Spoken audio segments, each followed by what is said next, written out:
ततः परिभवन्नमभीष्टदोहम्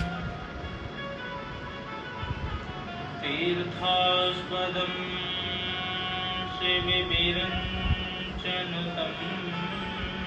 शरण्यम्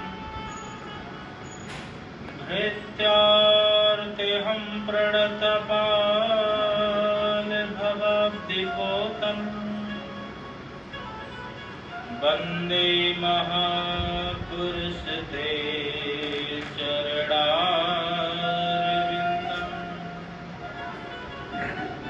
वंशी विभूषितकरा नवनीरदाभं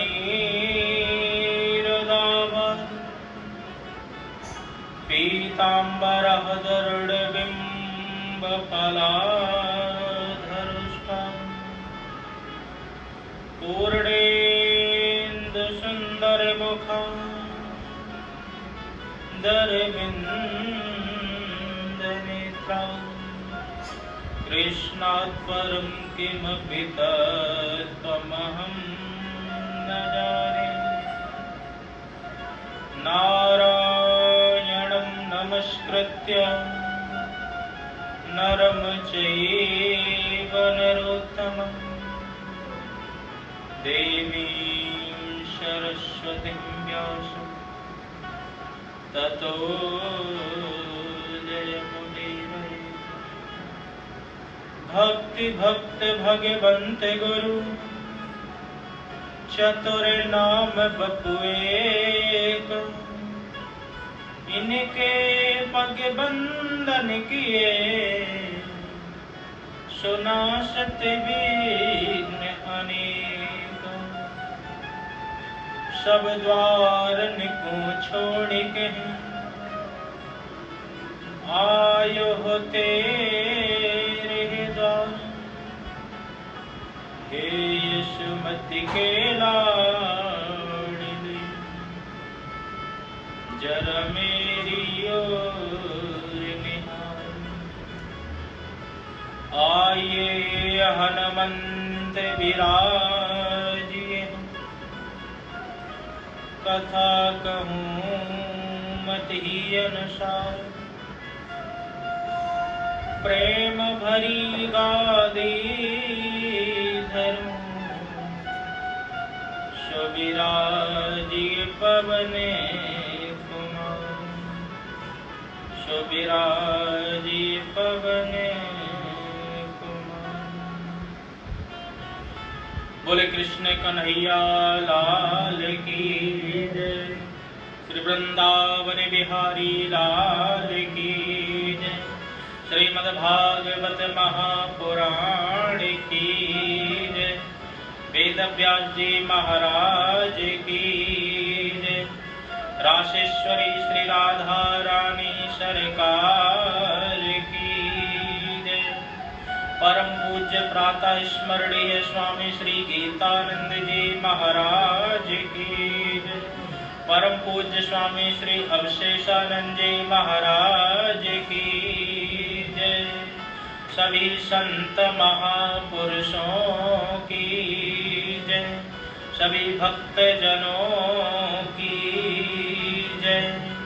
जय जय श्री राधे। जय जय श्री राधे। जय जय श्री राधे।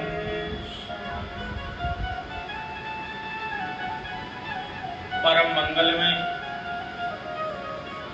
परात्पर अकारण करुणालय भक्त वांछः तदिंदित विनिंदित श्री बालकृष्ण लाल के पाद पद्मों में प्रणाम करते हुए आए हुए समस्त भगवत चरणानुरागी भक्त वृंद, श्रोत्र वृंद एवं भक्तमती माताएं बहन, श्रीमद्भागवत महापुराण के माध्यम से आज की सत्संग सर्ता में हम सब सराबोर करने का प्रयत्न करेंगे।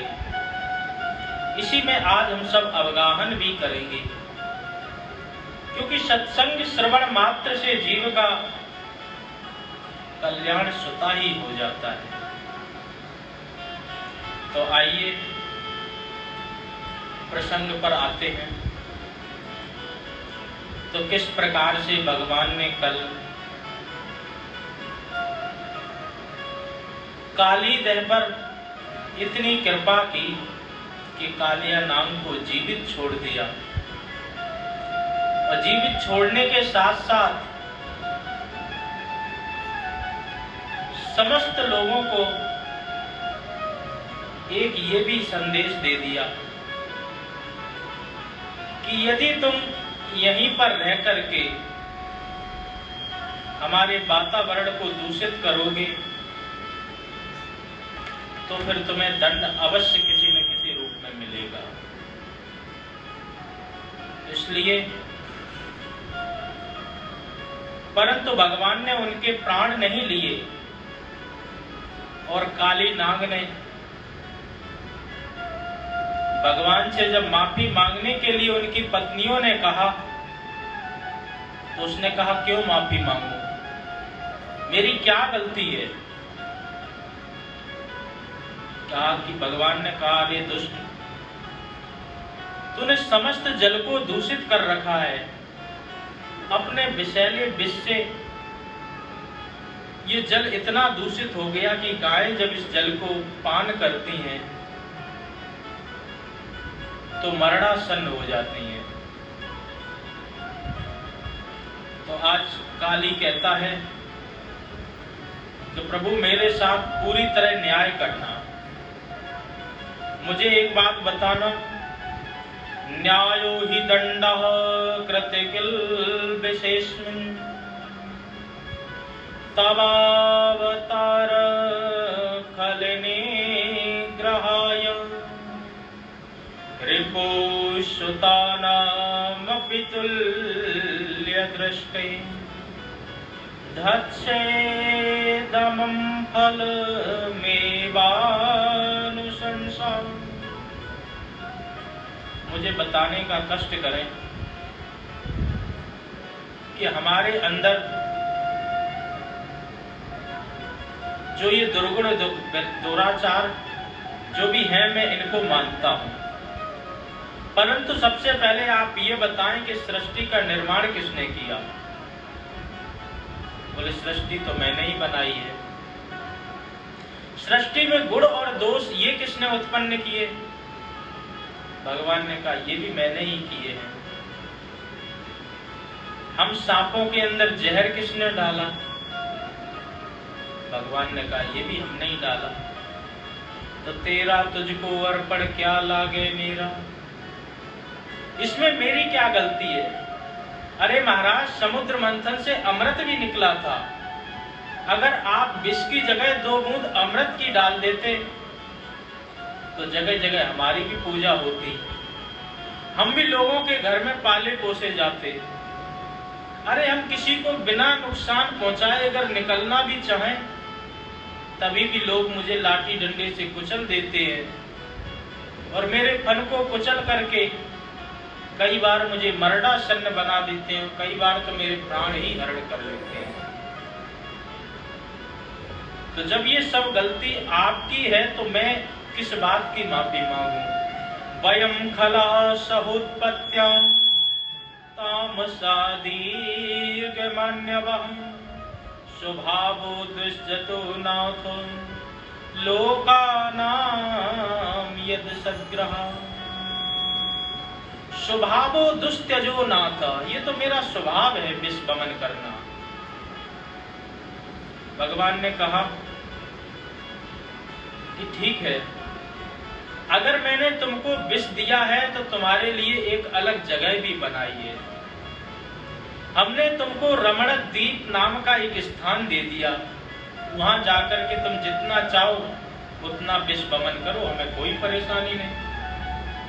तुमने देश भी हमसे ले लिया और हमारे ही देश में आकर के आज इस प्रकार का दूषित करने का प्रयत्न कर रहे हो। या तो तुम देश नहीं लेते, देश भी अलग ले लिया तो वहीं जाकर के रहो। बोले महाराज, देश तो मान लो हमने अलग ले लिया, परंतु हमारे देश की हालत आजकल वैसे ही परेशानी में है। किस प्रकार से मैं अपना गुजारा करूं? और मैं अगर मान लो अपना गुजारा कर भी लूं उस जगह जाकर के, तो सबसे बड़ा भय हमें आपके गरुड़ का है। वहां पर गरुड़ आकर के हमारे प्राणों का अंत कर देता है। भगवान ने कहा चिंता मत करो, मैंने अपने पादार बिंदों से तुम्हारे मस्तिष्क पर नृत्य करके ऐसी मोहर लगा दी कि अब गरुड़ भी हमारा तुम्हें कोई नुकसान नहीं पहुंचाएगा। गरुड़ हमारा भक्त है, वैष्णव है, वो निर्दोष प्राणियों को कभी भी नुकसान नहीं पहुंचाता। वो उन्हीं लोगों को नुकसान पहुंचाता है जो दूसरों को परेशान करते हैं, दूसरों को नुकसान देते हैं। इसलिए तुम निश्चिंतता से रहो, जब भी गरुड़ आए तो तुरंत सर झुका लेना। तो मेरे पाद पद्मों का निशान जब गरुड़ को दिखेगा तो वो तुम्हें छोड़ करके अन्य कहीं चला जाएगा, तुम्हें किसी भी प्रकार का नुकसान नहीं देगा। तो काली ने कहा कि ठीक है महाराज। भगवान समझाने का प्रयत्न कर रहे कि जो पालतू होते हैं, जैसे कुत्ता दो प्रकार के होते हैं, एक पालतू और एक फालतू। जो पालतू कुत्ता होते हैं उन्हें घर पर बिठाल करके अच्छी तरह भोजन आदि दिया जाता है और वो मालिक के भी वफादार बन करके रहते हैं। और जो फालतू होते हैं वो महाराज कभी इस घर में जाते, कभी उस घर में उन पर डंडे पड़ते हैं, बड़ी बुरी विडंबना होती है उनकी। तो इसलिए हमने अपने पादार बिंदों से तुम्हारे सिर पर चिन्ह कर दिया है, तो अब तुम मेरी कृपा के निग्रह हो गए हो, मेरी कृपा अब तुम्हारे ऊपर हो गई है। इसलिए अब तुम्हें इधर उधर भागने की जरूरत नहीं पड़ेगी। मन कुत्ता दर दर फिरे, दर दर दुर दुर होए, एक ही दर को हुए रहे, तो दुर दुर करे न कोई। जब तुम एक के ही बनकर के रहोगे पूरी तरह वफादार, तो तुम्हें किसी प्रकार की कोई परेशानी नहीं आएगी। काली ने भी कहा कि ठीक है महाराज, जैसी आपकी आज्ञा। भगवान को प्रणाम करके आज काली देह को छोड़ करके रमण द्वीप की ओर चला गया। इस प्रकार से भगवान ने काली पर भी कृपा की। बोल काली मर्दन भगवान की जय। काली पर जैसे ही कृपा की करने के बाद में भगवान ने सोचा कि कहीं ब्रजवासी मेरे स्नेह में कहीं इस काली देह में ही न कूद पड़े, तो अब बहुत समय नहीं लगाना चाहिए। तुरंत भगवान काली की फनाली पर नृत्य करते हुए यमुना जी से बाहर आ गए। जैसे ही भगवान बाहर आए तो तुरंत ब्रजवासियों ने उनको अपने हृदय से लगा लिया, मानो मृत देह में प्राणों का संचार हो गया हो। जितने यशोदा मैया, नंद बाबा, ब्रजवासी आदि जितने ये सब रो रहे थे, विलाप कर रहे थे, सब शांत हो गए लाला को पाकर के और बहुत प्रमुदित होकर के प्रेम उड़ेलने लगे, दुलार करने लगे। इस प्रकार से भगवत इच्छा से आज काली का भी मर्दन हुआ और काली अपने इस स्थान को छोड़ करके रमण द्वीप में चला गया। भगवान ने एक दिन देखा कि काली नाग के विष से समस्त घास दूषित हो चुकी है, तो भगवत इच्छा से एक दिन उसी में अग्नि लगवा दी। और जैसे ही अग्नि लग गई तो सभी ग्वाल बाल भगवान से कहने लगे कि बचाओ बचाओ, ऐसा घोर तमो बन्नी तावकान ग्रसेत ही न। जैसे ही बड़ी जोर से अग्नि फैलने लगी तो सब ब्रजवासी आकर के भगवान से प्रार्थना करने लगे भगवान ने कहा कोई बात नहीं, तुम सब आंख बंद करो, अभी अग्नि शांत हो जाएगी। तो जैसे ही सब ग्वाल वालों ने, सब ब्रजवासियों ने अपनी आंखें बंद की, भगवान ने उस अग्नि को स्वयं ही पान कर लिया। क्योंकि भगवान तो अग्नि पान करने में कोई भगवान को कठिनाई नहीं हुई।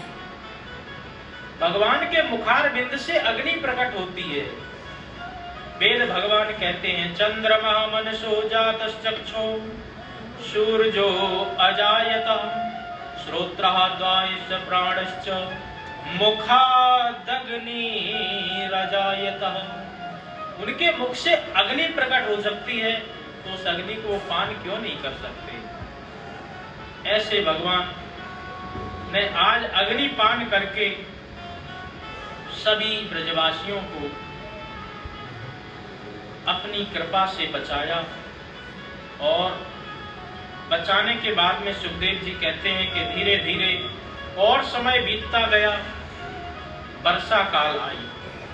जब वर्षा की ऋतु आई तो भगवान ने गौचारण करके गायों को वात्सल्य में ओत प्रोत होकर के भगवान ने गायों को भी दिव्य आनंद प्राप्त कराया। धीरे धीरे और समय बढ़ता गया, शरद ऋतु आई। इत्थम सरस्वच्छ जलम पद्म कर सुगंधनः न्यायेद विषवयुनः बातम सगो गोपालिकोच्युतः। जैसे ही शरद ऋतु आई, बारिश का जितना मटमैला पानी था सब शांत हो गया, सब स्वच्छ पानी हो गया। और उसमें भगवान ने अपनी बंसी बजा करके सभी गोपियों को दिव्य आनंद प्राप्त कराया। गोपियों के माध्यम से भगवान ने बेड़ू गीत गवाया। और उस बेड़ू गीत में भगवान ने बहुत मधुर मुरली बजाई। और मुरली बजा करके गोपियां सब वहां से भागी भागी आई।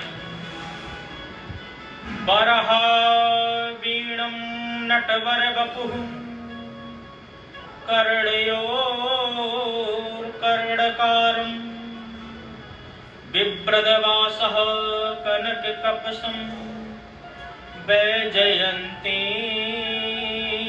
चमालम् रंधान वेणोरधर सुधया पूरयन् गोपवृन्दै वृन्दारण्यं स्वपदिरमणं प्राविशद् गीतकीर्तिः। भगवान ने बहुत ही सुंदर गोपी गीत गोपियों से गवाया। गोपियों ने श्रीमद् भागवत महापुराण में 5 गीत गाए हैं। वेणु गीत, प्रणय गीत, गोपी गीत, भ्रमर गीत और युगल गीत। ये 5 गीत बड़े ही अद्भुत हैं। तो ऐसे 5 गीत गाए हैं। इसमें भगवान के स्वरूप के साथ साथ में बंसी के साथ गोपियों को स्पृहा होती है। जैसे ही भगवान बंसी बजाते हैं तो गोपियों को बड़ी चिढ़ होती है बंसी से। कहती हैं देखो ये बंसी महारानी बनकर के बैठ जाती है, और जब इसको सोने का मन होता है तो भगवान के अधरों को तकिया बना करके उन्हीं पे विश्राम करने लगती है। आज गोपियां बंसी से किस प्रकार से स्पृहा कर रही हैं। गोपियों को बंसी और तुलसी से बहुत चिढ़ होती थी, क्योंकि ये भगवान की अति प्रिय था। बंसी भगवान को अति प्रिय है, इसी प्रकार से तुलसी भी अति प्रिय है। तो आज गोपियां कहती हैं कि ये हमारी सौतेन बनी बैठी है, जिन अधरों को मैं छूने के लिए तरस जाती हूँ, ये दिन रात उन्हीं अधरों में लिपटी रहती है, मानो अधरों को ही तकिया बना करके शयन करती है। और जब महारानी को थकावट हो जाती है तो भगवान से कहते हैं कि हमारी सेवा करो। तो भगवान उन छिद्रों को बजाने के बहाने इनके चरण भी दबाते हैं।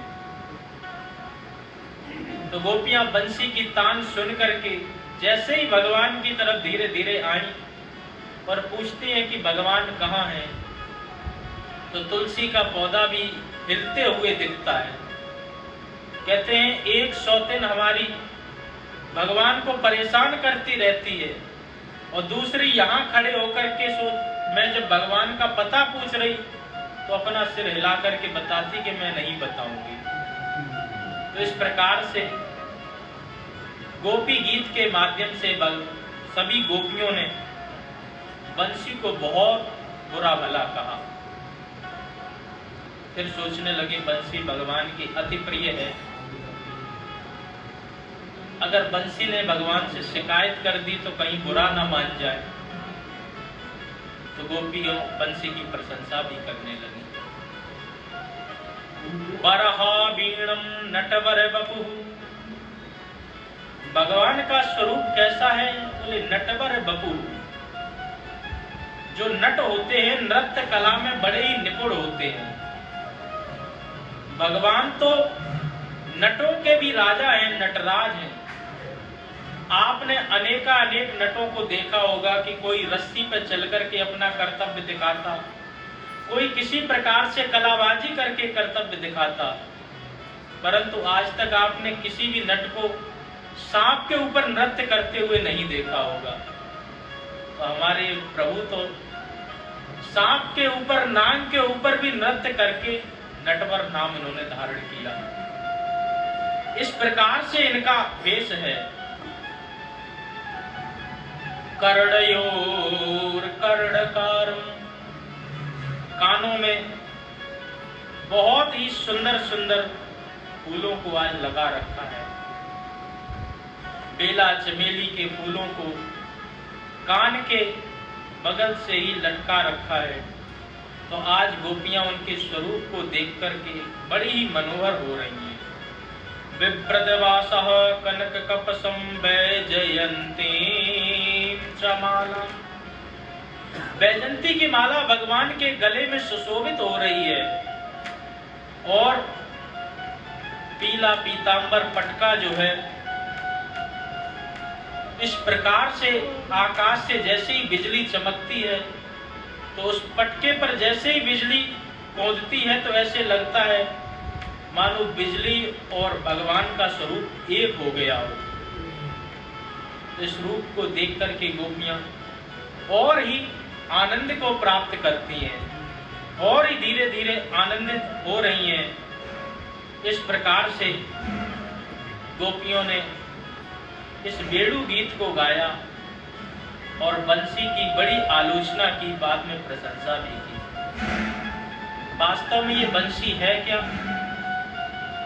भगवान शंकर जी स्वयं बंसी के रूप में आए और आकर के भगवान की सेवा में लीन हो गए। तो भगवान शिव जी का ही अवतार बंसी के रूप में हुआ था, इसलिए प्रभु कभी भी अपने से दूर बंसी को जाने ही नहीं देते, क्योंकि इनमें कोई भेद नहीं है। भगवान शंकर जी और विष्णु जी सब एक ही है। ब्रह्मा विष्णु सदाशिव, ये तीनों एका, इनमें कोई भेद नहीं है।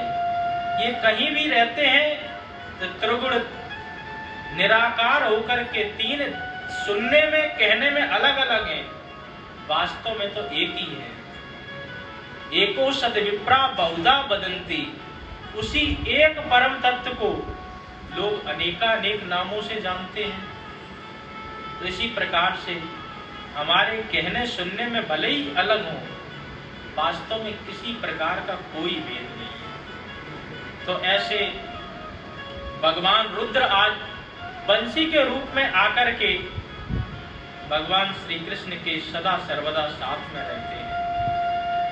गोपियां बाबरी होकर के भगवान की बंसी की तान को सुन करके प्रमुदित होती हैं और भगवान की ओर दौड़ी चली जाती हैं। इति वेणुरवम राजन सर्वभूत मनोहरम। श्री सुखदेव जी महाराज कहते हैं परीक्षित को, हे राजन, ये जो बेड़ू गीत है ये केवल गोपियों को ही प्रभावित नहीं करता, बोले सर्वभूत मनोहरम, समस्त प्रकृति को भी प्रभाव डालता है। भगवान की बंसी सुनकर के गाय भी दौड़ी दौड़ी चली आती थी। भगवान की बंसी को सुनकर के पेड़ पौधे भी फल फूल देने के लिए उद्यत हो जाते थे। पत्ते भी धीरे धीरे ना चाहते हुए हिलने लगते थे, और जो बड़े बड़े पहाड़ हैं वो भी द्रवीभूत हो जाया करते थे। तो भगवान की बंसी का ऐसा चमत्कार है, ऐसी ये बंसी है। तो इस प्रकार से बहुत ही अद्भुत गोपियों ने आज बेड़ू गीत का गान किया। भगवान ने कहा कोई बात नहीं, तुम्हारी जो अभिलाषा अधूरी रह गई है, इसको हम महारास में तुम्हारी इस अभिलाषा को जरूर पूरा करेंगे। तो इस प्रकार से भगवान ने आश्वासन दिया। गोपियां भी वहां से बेड़ू गीत गाते हुए चली गई। धीरे धीरे भगवान ने देखा शरद ऋतु का धीरे धीरे प्रवेश हो रहा है, और शरद ऋतु का प्रवेश होने के बाद में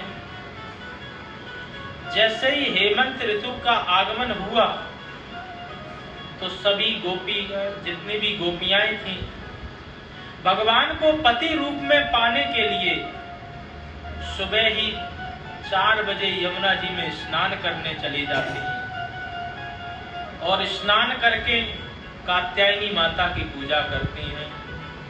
कात्यायनी महामाये महायोगे निधीश्वरी नंद गोप सुतम देवी पतिम मे कुरुते नमः। भगवान को पति रूप में पाने के लिए आज सभी गोपियां कात्यायनी मैया की पूजा करती हैं। जिन बच्चियों के विवाह में यदि विलंब हो रहा हो तो श्रीमद् भागवत महापुराण का जो 10वें स्कंद के 22वें अध्याय का ये 4था श्लोक है, इस श्लोक के पाठ मात्र से या इसका विधिवत अनुष्ठान कराने मात्र से भगवान बहुत जल्दी कृपा करते हैं, और उनके विवाह में जो विलंब है वो अविलंब होकर के शीघ्र ही उनको पति प्राप्त हो जाते हैं। बोल कात्यायनी माता की जय। इस प्रकार से गोपियां नित्य व्रत यमुना में स्नान करने के लिए जाते हैं। भगवान ने देखा ये गोपियां यमुना में स्नान करने जाती हैं, परंतु यमुना में नग्न अवस्था में नहाती हैं, तो वरुण देव का भी अपमान कर रही है। तो उन्हें शिक्षा देने के लिए भगवान भी एक दिन उनके पीछे पीछे चलने लगे। जैसे ही सभी गोपियां अपने वस्त्रों को उतार करके यमुना जी में प्रवेशित हुई, तो भगवान ने तुरंत वस्त्रों का हरण कर लिया और कदम के पेड़ के ऊपर चढ़ गए। जैसे ही कदम के पेड़ के ऊपर चढ़े, गोपियों ने देखा कि हमारे वस्त्र भी नहीं मिल रहे। तो कोई सोचने लगी कि बंदर तो नहीं ले गया। जब इधर उधर सब जगह देखा तो कृष्ण कन्हैया ऊपर वस्त्र लिए हुए बैठे थे। श्याम सुंदर ते दास्यम करबास तबोदिकम देहि वासांसि धर्मज्ञ नोचेद राघवामहि। गोपियां कहने लगी, हे श्याम सुंदर, ऐसी नटखट लीला मेरे साथ क्यों कर रहे हो? अरे हम तो तुम्हारी दासी हैं, सब प्रकार से हम तुम्हारी ही तो सखी हैं। दूसरी गोपी कहती है, अरे लाला कोई वस्त्र दे दे, नहीं तो तुरंत नंद बाबा से जाके तेरी शिकायत करूंगी। भगवान कहते हुए कि ये 2 प्रकार की बात हुई। एक तरफ कहती हूँ तुम सबकी मेरी दासी हो, और दूसरी तरफ शिकायत करने के लिए जाना चाहती हूँ। तो जाओ शिकायत करने, किसने रोका? अब गोपियां विचार करें कि निर्वस्त्र कैसे बाहर निकले। अरे नाय नाय लाला, बस हम तो वैसे ही कह रहे हमें काउत शिकायत विकायत न करनी, बस तू तो मेरे वस्त्र दे दे।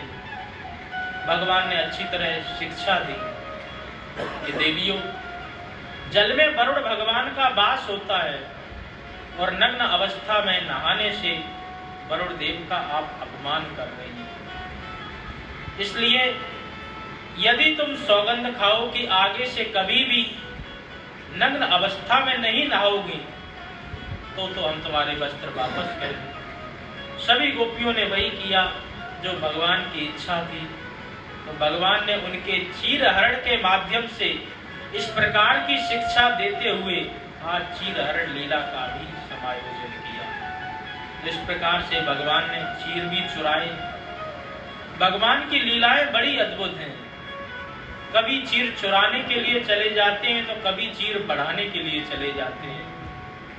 भगवान की लीलाओं को हर कोई नहीं समझ सकता। इसलिए जो राम जी का सारा काम सब सीधा साधा है, परंतु कृष्ण जी का काम हमें समझ में नहीं आता। राम चरित्र परम पवित्र और कृष्ण चरित्र महाविचित्र। कृष्ण जी की लीलाएं हमें समझ में आती नहीं है। तो भगवान ने आज गोपियों को ये भी शिक्षा दी कि तुम्हें किसी भी अवस्था में नग्न होकर के नहीं नहाना चाहिए। और वस्त्र देकर के भगवान उन गोपियों को घर पर विदा किए। धीरे धीरे समय बीतता गया। अब आ गई दिवाली। जैसी दिवाली आई तो दिवाली में यशोदा मैया सुबह से विभिन्न प्रकार के भोगों को बनाने लगी। खूब सारे व्यंजन जब बनाने लगी तो भगवान पास में आए और आकर के कहने लगे, मैया मोई तो बहुत भूख लगी है। अरे इतने बढ़िया बढ़िया व्यंजन बना रही, कछु मोई भी खावे को दे दे। मैया ने की चल दूर हट। अरे जब तक जय जय ना है जाएगी तब तक जे काऊ को ना मिले। अब भगवान पूछने लग गए, जय जय का भला है? बोले अरे हम तो तेरी बात को जवाब ना दे सके, बाबा से पूछ जाके। बाबा के पास में आए भगवान और आकर के पूछने लगे, कथ्यतां में पिता को हम संभ्रमो वह उपागतः किम फलम कच्चिदुत्साह केन वा सद्यते मखा। बाबा आज बड़े बढ़िया बढ़िया पकवान बन रहे और जब मैंने खावे को मांगे तो मैया कहने लगी पहले जय जय होएगी, बाकी बाद में ही खावे को मिलेगा। तो जय जय जा कौन सी भला है? कौन की जय जय तुम करो? तो नंद बाबा कहने लगे, सुन बेटा, परजन्यो भगवान इंद्रो मेघस्त्यात्ममूर्तयः ते विवर्षन्ति भूतहनं प्राणिनं जीवनं मया। बेटा, हम हर वर्ष दिवाली के अगले दिन इंद्र की पूजा करें। जैसे इंद्र की पूजा करें तो इंद्र खूब प्रसन्न हुए और प्रसन्न होने के बाद में हम सबन को पानी बरसाए के देगो तो फसल बहुत बढ़िया हो गई। तो भगवान कहने लगे, बाबा एक बात बताओ कि अगर हम पूजा ना करेंगे तो इंद्र पानी ना बरसाएगा? बोले हाँ बेटा, कोप को भाजक बनना पड़ सके, हो सके इंद्र नाराज हो जाए तो पानी ना बरसाए। अच्छा बाबा एक बात और बताओ, जैसे आधे ब्रजवासियों ने इंद्र की पूजा करी और आधे ने ना करी, तो का आधे के खेतन में पानी बरसाएगा इंद्र? अब नंद बाबा चक्कर में पड़ गए, सोचने लगे, अरे हम बुढ़ापे में तो ऐसे प्रश्न होते पूछ रहा हूं, मेरी बुद्धि तो जब चकरा जाएगी। अब तू बता तेरे मन में है का? तो कहने लगे भगवान, देखो बाबा, हमने भी बड़े बड़े साधु संतन के सत्संग सुन रखे हैं, हमें तो एक ही बात सब साधु संतन ने बताई, कर्मणः जायते जंतु कर्मणैव विलीयते सुखम दुखम भयम छेवम कर्मणैवाप्यपद्यते। बोले ये तो सब कर्मन कोई खेल है, कोई नहीं सुख दुख करे दाता, निज कृत कर्म भोग सब प्राता। अरे भाई जैसा करोगे वैसा ही फल मिलेगा। जब मैं इंद्र का करेगो, अरे ईश्वर को भी भंडारी की तरह ही समझो। अगर आपको कोई बढ़िया सी चीज खानी होगी तो भंडारी जी को सबसे पहले बाकी सामग्री देनी पड़ेगी।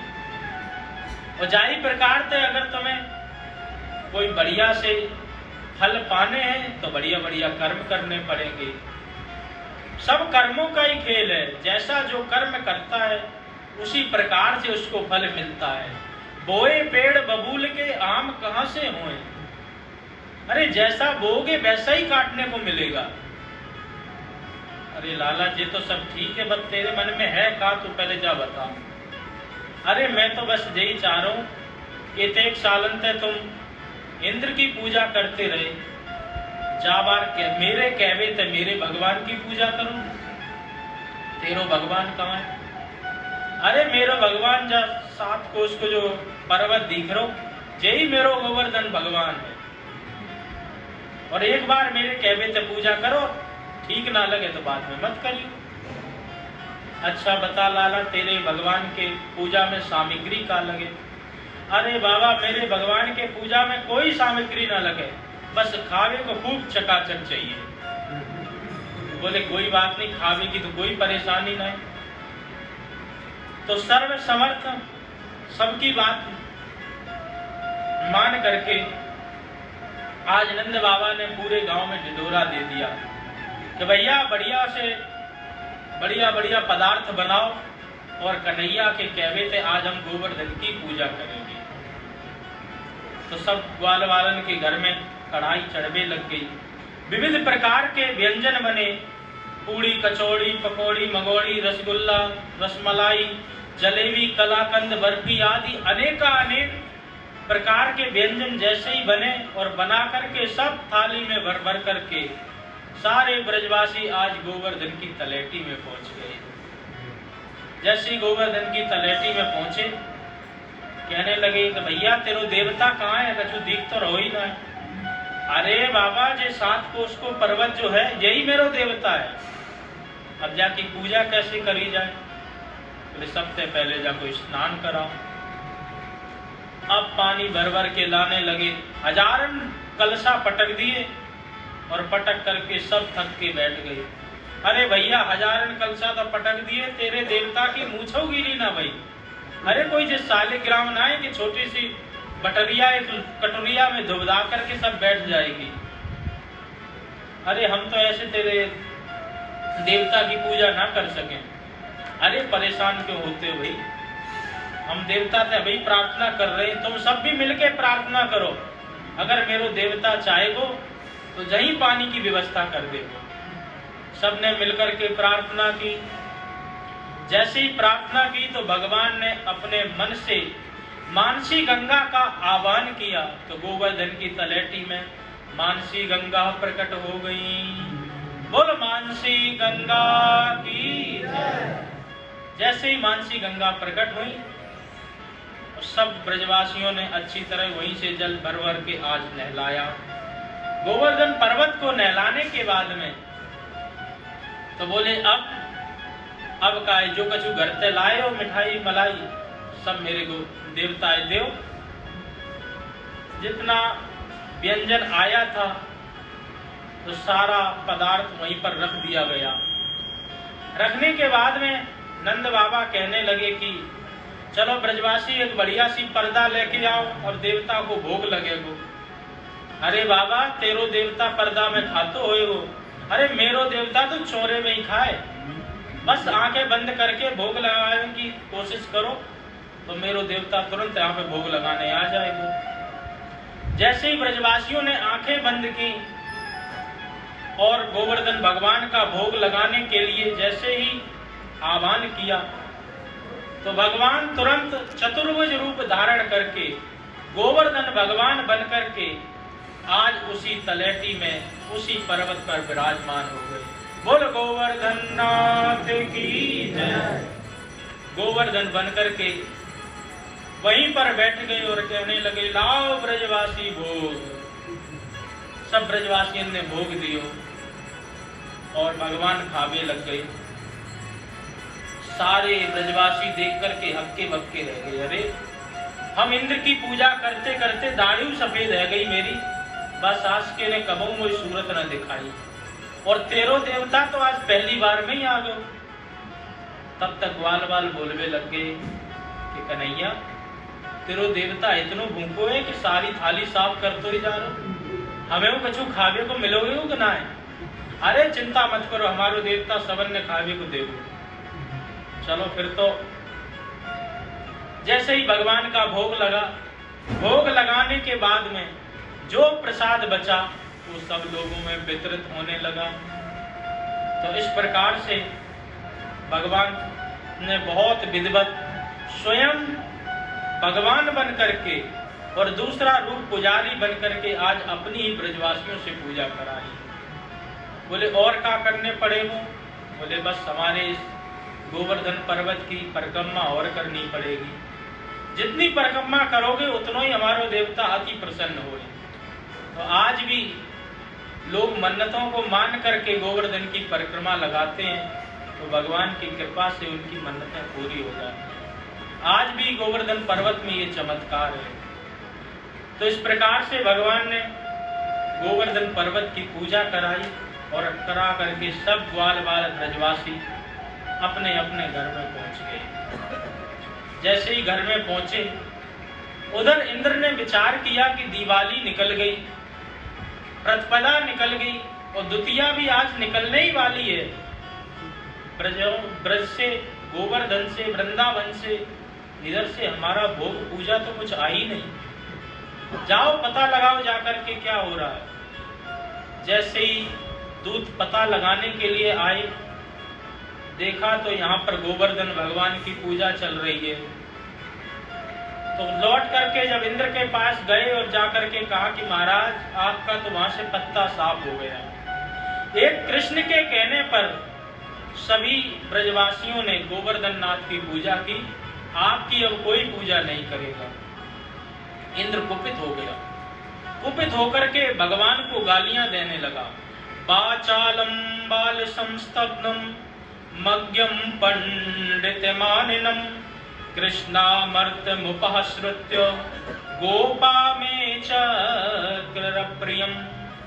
वाचालम बाल सम्मग्यम, इस कृष्ण वाचाल के कहने पर समस्त ब्रजवासी इसकी बातों में आ गए और मुझ देवराज इंद्र जो देवताओं के राजा हैं, इसका बिल्कुल इनको कोप का भय नहीं है, बिल्कुल कोई डर नहीं है।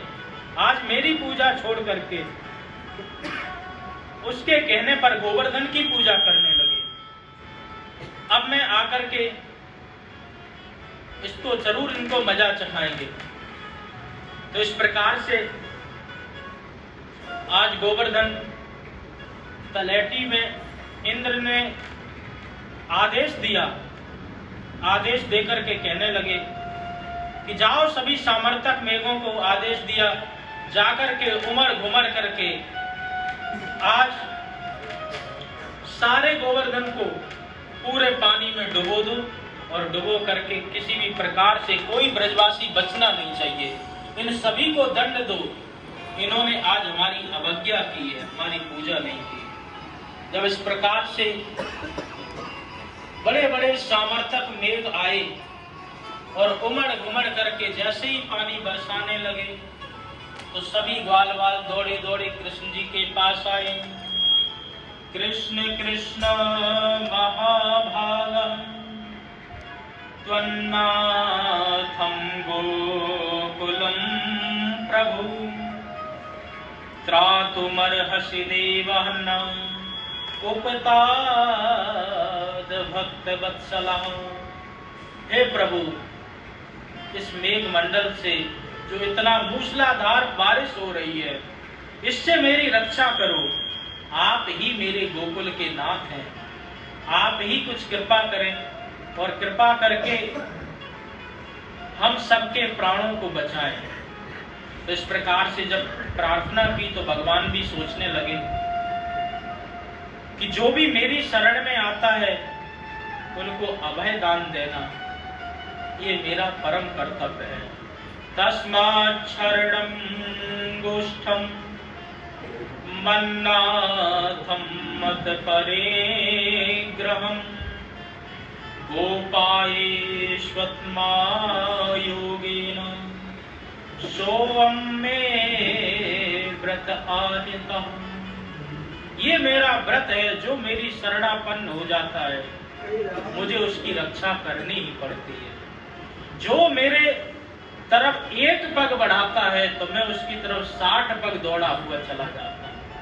जो तू धावे एक पग मैं धाऊं पग 60, वो जो तू कर रो काट सो तो मैं लोहे की लाट। जो भगवान के तरफ एक पग बढ़ाता है तो भगवान उसकी तरफ 60 कदम दौड़े दौड़े चले जाते हैं। तो आज जैसे ही सभी ग्वालवाल सभी ब्रजवासी भगवान के शरण में आए तो भगवान ने कहा कि अब इनकी तो रक्षा हमें ही करनी पड़ेगी। अरे ब्रजवासियों चिंता मत करो, अरे जा देवता की हमने पूजा की, भाई की शरण में चल ले, वही कछु न कछु उपाय बताएगो, वही हमारी सब रक्षा करेगो। तो आज सभी ब्रजवासी और ग्वालवाल गोवर्धन की तलहटी में पहुंचे और पहुंच करके प्रार्थना करने लगे। जैसे ही गोवर्धन से प्रार्थना की, भगवान भी हाथ जोड़ करके खड़े हो गए। बोले भैया तू क्या बात कर रहे हो? बोले देवता से मेरी डायरेक्ट बात चल रही है। अच्छा भैया तेरी क्या बात? वही देवता थे। देवता ने मुझे यही कही है कि अगर बहुत ज्यादा परेशानी हो, बहुत ज्यादा पानी बरसे तो मोई उठा के ऊपर धर लियो छाता बना के, तो तुम्हें कोई परेशानी ना होगी।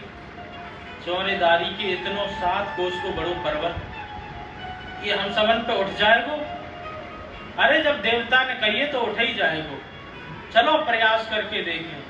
तो युक्तिक्तेन हस्तेन कृत्वा गोवर्धनं चलं दधारे लीलयः कृष्णः छत्राकमिव बालकः। जैसे छोटे छोटे बच्चे कुकुर मुत्ते को उखाड़ करके छाता बना लेते हैं, आज प्रभु ने उसी प्रकार से सिर्फ एक हाथ से ही गोवर्धन पर्वत को उठा लिया। साधु संत कहते हैं एक हाथ पर नहीं बल्कि एक उंगली पर ही गोवर्धन को उठा लिया। तो ब्रजवासी कहते अरे उंगली पर भी नहीं, नख पर पर्वत लीनो धार कन्हैया मेरो बार। इन सब बातों का कहने का मतलब एक ही है कि भगवान को किसी भी प्रकार से पर्वत को उठाने में अधिक परिश्रम नहीं करने पड़ा, बहुत आराम से ही पर्वत उठ गया। जैसे ही पर्वत उठा और उठा करके भगवान आज पर्वत के नीचे अपना हाथ लगा करके खड़े हैं। ब्रजवासियों ने देखा तो उन्होंने भी अपने लाठी डंडा कंधा सब धीरे धीरे लगा लिए कि पर्वत सदा रहे। धीरे धीरे समय निकलता गया। अक्षय तृतीया से लेकर के अक्षय नवमी पर्यंत खूब मूसलाधार बारिश हुई। 9 दिन की जब खूब बारिश हुई तो फिर उसके बाद 7 दिन की जब खूब बारिश हुई तो उसके बाद में जैसे ही ग्वालवाल विचार करने लगे और कहने लगे कभी हम ये कंधा बदल लेते हैं, कभी वो कंधा बदल लेते हैं, तो कहने लगे लाला से लाला तू चिंता मत करियो, अरे कबो हमने जे कंधा बदलो जे बदलो तो तू भी अपनो जे हाथ हटा के कोई दूसरो लगा ले या थोड़ी देर बैठ के तू आराम कर ले। बोले पर्वत तुम साध लोगे तो का तू सबरो तेरे हाथ पे ही धरोगे? अरे हमारे लाठी डंडा लगे सब पर्वत हमारे हाथन पे ही टिको। अच्छा तो मैं हटा लूं अपनी उंगलियां नीचे? बोले हटा लो, प्रेम से हटाओ। जैसे ही भगवान ने थोड़ा सा हाथ नीचे किया तो सबके लाठी डंडा चटाचट, अरे भैया बचाइयो बचाइयो कृष्ण, तो सब कहने लगे बचाइयो और विचार करने लगे अरे सारा भजन तो यही कृष्ण ही संभाल रखा था, हम तो माटी के मधुकरा वैसे ही लग रहे हैं। अब डंडा तो चटाचट हो ही गए, अगर थोड़ो सो कहीं और हाथ नीचे कर दे तो हम सब की गर्दन भी चटाचट हो ही जाती। अब चलो डंडा टूट गए तो अब थोड़े से और नीचे झुक करके देखें कि वजन पूरा जही उठा रखो है कि पर्वत नीचे को आएगो। अगर पर्वत नीचे को आएगो तो दोबारा अपने लाठी डंडा लगा लेंगे। तो जैसे ही सब ग्वाल वालों ने धीरे धीरे करके अपने हाथ आदि सब हटाए, तो हटा करके देखा तो पर्वत जहां का वहीं स्थिर रहा। जब पर्वत को स्थिर देखा तो समझने लगे कि ये कोई साक्षात भगवान ही है, ये कोई ना कोई अवतार है। जब ऐसा विचार किया तो विचार करके ब्रजवासी कहने लग गए, नंद बाबा वो साची साची बताइयो जे छोरा तुम्हारो ही है का? अरे मेरो ना तो और कौन को है? अरे बाबा बुरी मत माने, मैंने बड़े बड़े पहलवान देखे परंतु 7 दिन लगातार रह गए और एक ही हाथ पे जो इतना बड़ो पर्वत उठा के रखो है। वो तो लगे ये जरूर कोई ना कोई अवतार है, कोई ना कोई भगवान है। अरे नंद बाबा कहने लगे ये सब मेरे भजन को चमत्कार है, जो मैं दिन रात भजन करते रहूं और यही कहूं कि मेरे लाला की सदा सर्वदा रक्षा करियो और मेरे लाला को खूब ताकतवर बनाइयो। तो मेरे भजन के ही प्रताप थे आज जाने जे पर्वत उठा लियो। और एक दिन गर्गाचार्य जी जब नामकरण करवे को आए तो विनों ने कही ये ऐसी अद्भुत लीला करेगो जिसमें तुम्हें विश्वास नहीं होगा, परंतु किसी भी बात की डरने की कोई चिंता नहीं। तो ये सब मेरे भजन को ही चमत्कार है, मेरे भजन से ही सब हो रहा है। क्वा सप्तायनो बाला क्वा मदाद्रवधारणम ततो न जायते शंका ब्रजनाथ तवात्मजे। जब सारे वाल वाल यही समझने लगे कि ये कोई ना कोई भगवान है, तो इन सबको नंद बाबा ने अपनी बात से भजन की बात करके इन सबके मस्तिष्क को शांत किया। और शांत करने के बाद में जैसे ही उधर इंद्र ने कहा कि देख करके आओ ब्रजवासी किस प्रकार से बिलबिला रहे होंगे, रो रहे होंगे, जैसे ही दूत देखने के लिए आए तो देखा कि गोवर्धन की तलेटी में तो धूल उड़ रही है। जाकर के इंद्र को बताया। जब इंद्र देखने के लिए आया, भगवान को पर्वत धारण करते हुए देखा तो तुरंत समझ गया कि ये साक्षात प्रभु ही है। वही कृष्ण के अवतार में आए और आकर के आज पर्वत को धारण करके मेरे मान का मर्दन कर रहे हैं। तो इंद्र ने तुरंत अपने सामर्थक मेघों को आदेश दिया, जाओ यहाँ से भाग जाओ, अब तुम्हारी कोई आवश्यकता नहीं। सारे मेघ वहां से भाग गए। भगवान ने देखा कि बारिश भी बंद हो गई तो तुरंत कहा ब्रजवासियों से, जाओ बाहर देखो बारिश बंद हो गई। सब ब्रजवासियों ने कहा महाराज बारिश तो बंद हो गई। तो भगवान ने जहां से उस पर्वत को उठाया था, भगवान तापितम शैलम स्वस्थाने पूर्ववत् प्रभु पश्यताम सर्वभूतानां स्थापयामास लीलया।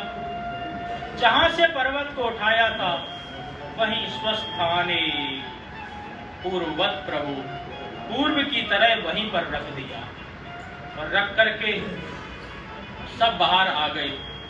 तो बाहर आकर के कहने लगे, चौरे लाला तूने इतना बड़ो पर्वत कैसे उठा लियो? मोह तो लगे तो जरूर कोई ना कोई भगवान है। भगवान ने कही, अरे तो हमारे क्यों पीछे पड़े हो? अरे हम कोई भगवान नहीं है, हमारे देवता ने एक मोह बढ़िया सो मंत्र दियो और वह मंत्र को ये चमत्कार है कि जो कोई वह मंत्र पढ़ते समय मुझे देख लेगा तो उसकी आधी ताकत मेरे पास चली आएगी। तो मैं पर्वत को जैसे ही उठा रहा था उस मंत्र को पढ़ने लगा तो तुम सब वाल वाल मेरी तरफ देखने लग गए, तो तुम्हारी आधी ताकत मुंह में आ गई, जाते मैंने पर्वत उठा लिया। अरे लाला तभी मैं सोचूं आजकल मैं कमजोर क्यों होते जा रहा। अरे अभी तक तुम तो माखन मिश्री चुराते रहे, अब ताकत चुरावे लग गए। भगवान ने अपनी लीला जमा दी और कहने लगे कि देखो, अरे हमने तुम्हें घरन घरन ले जा करके अरे माखन मिश्री खवाई तो ताकत नहीं होगी हम सबन में। अरे हम कोई चाउमीन मोमोज वाले छोरा ना है, हम तो माखन मिश्री वाले हैं। तो जब माखन मिश्री की ताकत से हमने आज पर्वत उठा लिया। कछु माखन को बल बढ़ो, कछु गोपन करी सहाय। श्री राधा जू की कृपा ते मैंने पर्वत लियो उठाया। तो इस प्रकार से मैंने इस पर्वत को उठाया। उधर इंद्र ने देखा, कार्तिक की प्रतिपदा से लेकर के 9वीं पर्यंत पानी बरसाया। जैसे ही 10वीं तिथि में देखा और देख करके जैसे ही समय मिला तो तुरंत इंद्र आए और आकर के भगवान से क्षमा याचना करने लगे।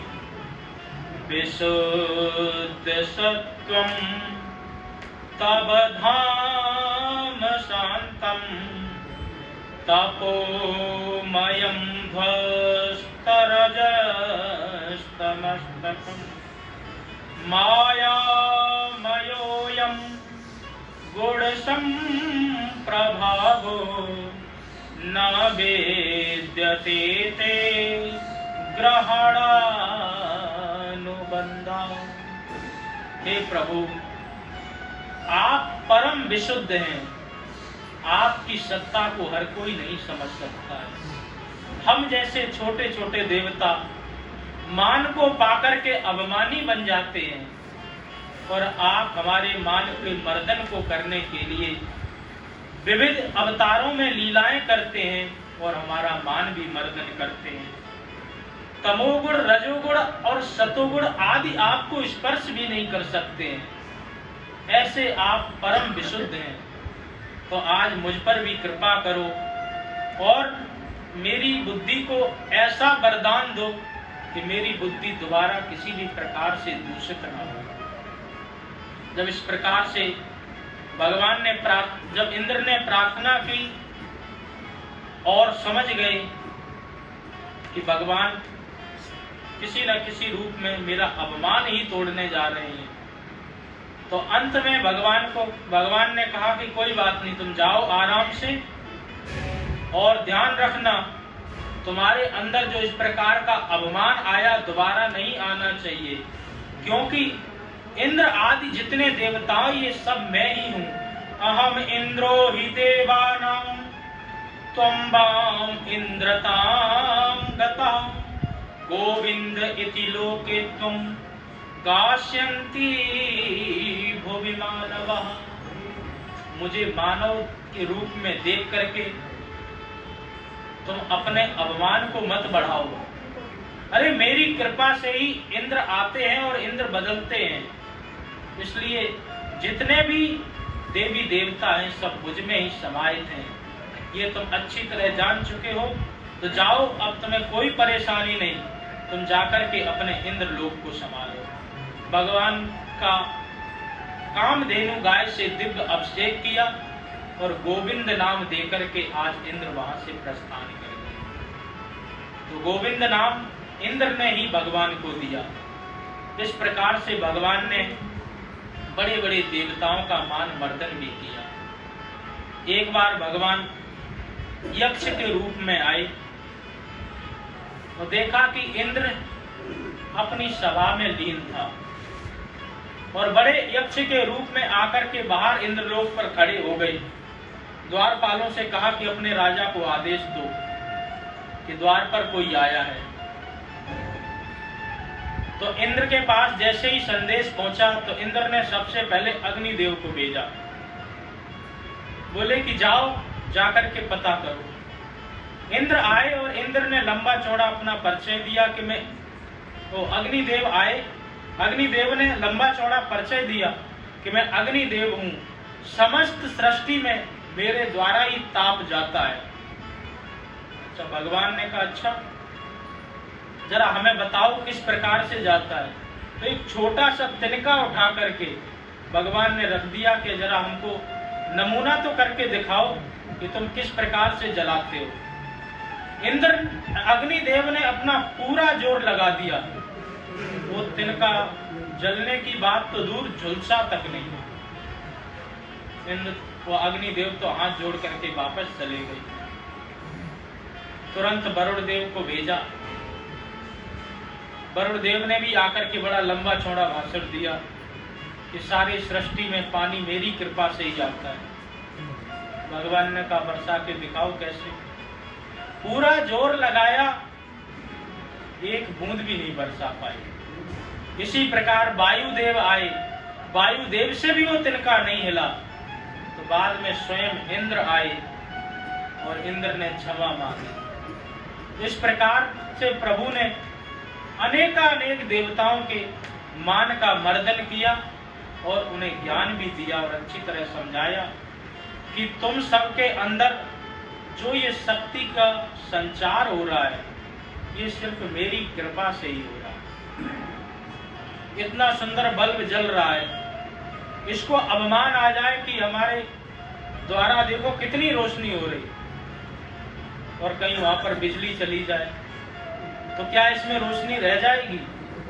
इसी प्रकार से हम सब लोग इतना उछल कूद रहे, सब काम कर रहे, और कहीं अवमान कर लें कि देखो ये सब मेरे द्वारा ही हो रहा, और भगवान अपनी शक्ति को खींच ले, तो क्या किसी काम का है ये शरीर? अरे जब मृत्यु हो जाती तो भगवान उस दिव्य जीवी आत्मा को जब खींच लेते हैं तो क्या ये शरीर किसी काम आता है? तो आज प्रभु इसी बात से यही समझाना चाहते हैं कि देवताओं, तुम्हारे अंदर जो भी शक्ति है, जो भी ऊर्जा है, ये सब मेरे द्वारा ही दी गई है, इसलिए इसका किसी भी प्रकार से कोई अपमान मत करो। तो इस प्रकार से आज 10वीं तिथि में इंद्र ने विधिवत भगवान का अभिषेक किया, गोविंद नाम दिया और प्रणाम करके वहां से चले गए। दूसरी तरफ विचार करो, ब्रह्मा जी आए, 24 श्लोकों में स्तुति की, परंतु भगवान ने एक बार देखा भी नहीं, और इंद्र ने सिर्फ और सिर्फ एक ही स्तुति गान की तो तुरंत क्षमा कर दिया। कहने का मतलब है कि ब्रह्मा जी के ऊपर दायित्व ज्यादा है और इंद्र तो बहुत छोटे से देवता है। ब्रह्मा जी सृष्टि करता है तो जो बड़ा आदमी होगा उसका अपराध ज्यादा होगा। अरे भाई, रिक्शा वाला कितना घोटाला कर लेगा, 5 रुपए, 10 रुपए, 50 रुपए। उससे बड़ा प्रधान अगर हो तो मान लो उस एक गांव का नुकसान कर देगा। मुख्यमंत्री अगर घोटाला करेगा तो एक स्टेट का, राज्य का घोटाला कर लेगा। अगर प्रधानमंत्री करेगा तब देश की सत्ता चरमरा जाएगी, तब देश की अर्थव्यवस्था चरमरा जाएगी। तो इसी प्रकार से छोटे का उतना अपराध नहीं जितना बड़े का है, उससे भी बड़े का उससे ज्यादा अपराध होता है, उससे भी बड़े का उसका ज्यादा अपराध होता है। तो भगवान यही समझाना चाहते हो कि ब्रह्मा जी तुम्हारा बड़ा अपराध था और इंद्र का छोटा अपराध था, इसलिए आज इंद्र को क्षमा करके भगवान ने कहा कि जाओ, जाकर के अपनी सत्ता को ठीक से संभालो। इस प्रकार से इंद्र आए और इंद्र ने अपनी सत्ता को बहुत ही अच्छी तरह संभाला। तो इसी के साथ में हम सब भी भगवान से प्रार्थना करें कि हमारे अंदर किसी भी प्रकार से कोई अपमान नहीं आए। हमेशा सदा सर्वदा हमारी बुद्धि आपके ही चरणों में लगी रहे, किसी भी बात का किसी भी तरीके से हमें अपमान न हो, अपमान शून्य हो जाए। जब अपमान शून्य होता है जीव, तभी परमात्मा की प्राप्ति कर सकता है। परमात्मा की प्राप्ति करने के लिए जीव को छोटे से छोटा बनना पड़ता है। बोले कितना छोटा बनना पड़ता है? बोले राई के 20 हिस्सा तामे ते भी 20 और याते नन्हे होई रहो। तब मिले हैं जगदीश। बोल वृंदावन बिहारी लाल की जय, श्री गीता बिहारी लाल की जय, श्री सद्गुरुदेव महाराज की जय, सच्चिदानंद भगवान की जय। पूज्य चरण सद्गुरुदेव स्वामी गीतानंद जी महाराज की जय, परम पूज्य स्वामी श्री अवशेषानंद जी महाराज की जय। समस्त साधु संतों की जय, समस्त भक्त जनों की जय,